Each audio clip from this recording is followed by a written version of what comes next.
Marcel to Madgaon ह्या हायवेचेर काही board आसात, सिग्नल बोर्ड, तांचेर सगल्यो वेली आयिल्ल्यो आनी झाडाचे खांदे आयिल्ल्यान हे सिग्नलां दिसनाशिल्लीं. काल आमी इन गोवाचेर न्यूज करतरीक रोखडेच हो जो नो ओव्हरटेक म्हूण बोर्ड आशिल्लो तो नो ओव्हरटेक बोर्ड निवळ केलो. पूण अशेच बोर्ड आनी कितलेशे दिसनात, पूण तांणी अजून ते निवळ केले ना म्हणून लोकांनी नाराजी व्यक्त केल्या. त्याच बरोबर जेन्ना इन गोवाचेर न्यूज येता तेन्ना रोखडेच एक्शन घेतली वता. ताज्या पयलीं अधिकारी कितें करतात म्हणून लोक प्रश्न करतात. त्याच बरोबर PWD कडेन खंय 10 ते 12 कांतण्यार घेतलेले आसात अशें म्हूण आयकता.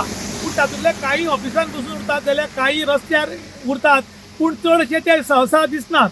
आतां पळय तुमी निवळ हें केलां, पूण इतलेंच केलां, हाचे मुखाल्लें निवळ कोणें करपाचें? बरें मुखार बी ते बोर्ड दिसनात, ते कोणें करपाचें म्हूण लोक आतां प्रश्न करतात. आनी त्याच बरोबर लोक मागतात की जे कामाक जर सारके येनात किंवा ते काम करनात, ऑफिसांत बसतात, तांकां पगार दिवचो न्ही, कारण कामूच केल्यार पगार दिवचो अशें लोक मागतात. कारण आयज चडशे लोक सरकारी नोकरी कित्याक सोदतात? काम करनाका, म्हयन्याक 30 तारखेक पगार येता म्हूण लोक काम करपाक सोदतात असो लोक आतां आरोप करतात. कारण प्रायवेट ज्यो कंपनी आसात ते कामूच केल्यार पयशे दितात, पगार दितात नाल्यार दिनात. ताका लागून सेम हे गव्हर्मेंटाचो रूल लावचो अशें लोक मागतात. कारण जशी हायवेची कामां जावपाक जाय तशी जायनात म्हूण लोक नाराजी बी व्यक्त करतात. इन गोवा खातीर विशांत प्रभुगांकर, काणकोण.